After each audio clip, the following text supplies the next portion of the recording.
I really feel like defensive coordinators have kind of passed offensive coordinators as far as how to control a game, and I that's why agree. we're seeing less Patrick Mahomes 400-yard games. We're seeing quarterbacks throw for less yards than we ever have, and I think it's because defensive coordinators have just gotten smarter. They'll make it known they're a better team, but they're not going to put up 45 points on you to Right. your 20. So that has me a little bit concerned about this bet. Not them winning, but just that this could be like a 2-point game where they get the ball back, bleed the clock out, and then they win, but they don't cover.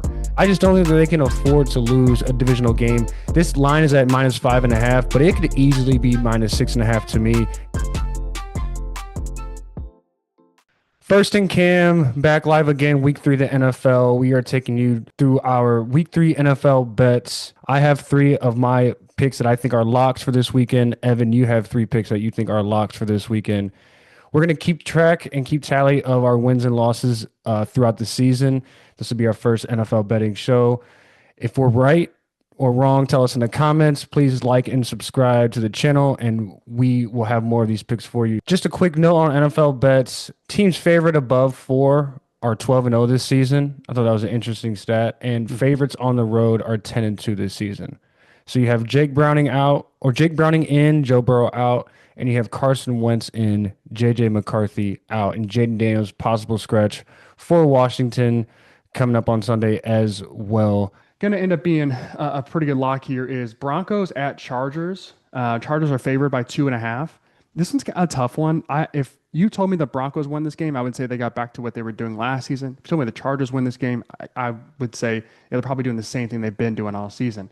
I am just a huge fan of what Jim Harbaugh has been able to do as a coach, turning around what kind of felt like a franchise that had a quarterback but nothing else. And after 2 seasons, you look at it and you go, they have a really, really solid squad. And so Yeah, pieces, yeah. in my opinion, the Chargers are a team where we could look up and they beat the Chiefs handily, that game was just Chiefs didn't get anything going, but the Chargers, to their credit, those are games that they would just lose.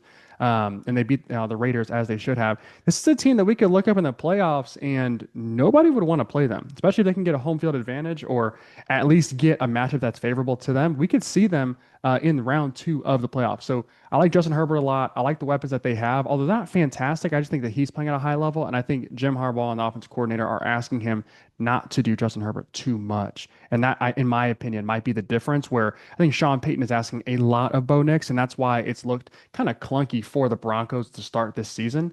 Dropping one to the Colts was kind of interesting, and then the way they looked against the Titans, that was a 9-point favorite, a 9-point spread on that one.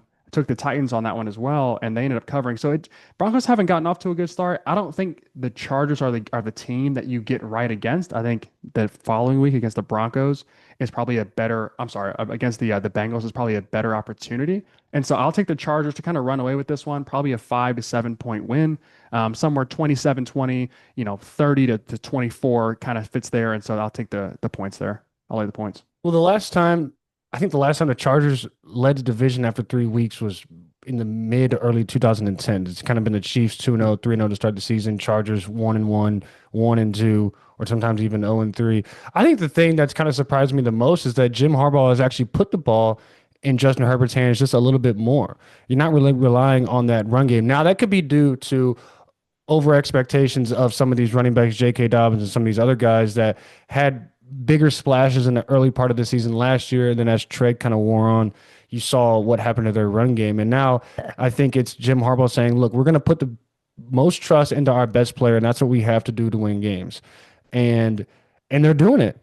And obviously, like I've talked about before, Joe Alt being that piece at left tackle now, replacing Rashawn Slater. I mean, we got to remember that this team is missing arguably their second or third best player, and that's on their offensive line, Rashawn Slater. And so I think the Chargers are on the right path. Talking about the Broncos, I think it's, not only one of those cases of sophomore slump for Bo Nix, I just think that the tape is out on him. And I think that the arm that people had graded on him coming into the league at a B- to possibly even C+ arm, that's going to show. And if he's going to force passes and make, airhead mistakes, defenses are going to make him pay. This is not college. This is not Oregon playing against Sam Houston State in week 4. This is every single week you're playing against secondaries. You're playing against guys who are all pro level talent. And the Chargers 3-0, you get a team or the chance to start 3-0. I mean, being a top of the AFC West, these early season divisional matchups are key. And if the Hmm. Chargers can get out to 3-0, especially against the Broncos, who are a team that expected to have the best defense in the league, I think it's a big confidence boost for somebody like Justin Herbert. I would agree with that. I think the Broncos have a lot of questions to answer on that offensive side, but this is another team where I look at the Vikings kind of put in that same category. Defense is ready to win. The quarterback could be the issue. And with Bo Nix, he's a very much see it, throw it kind of guy. He does some Right. anticipation a little bit, but everything, like you were mentioning before, is in front, it's outside, over the middle a little bit too, but they're not stretched down the middle. It's very much like 5 to 6 yards. And I think it's very easy to sit on those kinds of routes, especially when you know that if he has to throw it over the top, he probably can't. And that was my thing out of college is I didn't think he did a whole lot of vertical passing at Oregon when he played his best football. And so I wasn't a huge fan of him. So when he came out as a rookie, I was like, wow, this is interesting. But now it's like, okay, this is the regression to the mean I was expecting, which is the offense is kind of whatever, and it looks like that relationship with Sean Payton and Bo Nix could be a little interesting. Sean Payton could just be washed, and his time's up. He had one good season last year with the offense, but I Right. don't know. I don't know that I love the Broncos in their situation right now. This is week 3, so there's a lot more football to go. I don't know if I'm reading into it too far, but I do like the Chargers to cover on this one.